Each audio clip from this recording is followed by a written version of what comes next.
What's going on, guy? Hey, welcome back. So, how am I going to build the eclipse into my little spiritual talk today? I'll I'll bend enough metaphors to figure it out, I'm sure. Anyway, it's spring and we notice a lot of plants and flowers and vines and such blooming in our yards, and that makes us so very happy to see this. By the way, this is a conversation inspired and enjoyed by Lafayette, Karen, and myself yesterday. So it was such a good conversation that I thought that I would um, dive deeper in it today. And when we look out at the beautiful plants and vines and trees and shrubs that are all blossoming, if we were to be silly and we went out to our front yard and we found a beautiful vine that was beginning to blossom, and we took one individual branch and we tied a little ligature or a little miniature tourniquet around it, little piece of string or wire, and just really around the branch, then if the if we tied it really tight, it would cut off the flow of the life-giving energy, the sap, if you will, that's generating and nourishing and feeding the beautiful blossoming of the plant. So we probably wouldn't want to do that. The plant would starve. And in nature, nature is smart and it doesn't tie ligatures around its own self. And plants blossom in season, they blossom to their full capacity. Humans are different. In our advanced, complicated state, and obviously our free will, we can, so to speak, tie a ligature or a tourniquet around the channel between us and our higher power.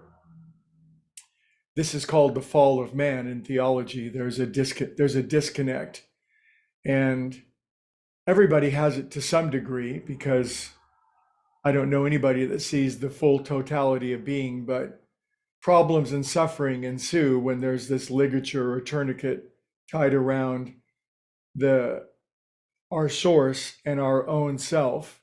And it only makes sense if we as humans, we cut ourselves off from the source of wisdom, love, light, truth, beauty, inspiration, healing, creativity, joy, all that, then we suffer, we wither.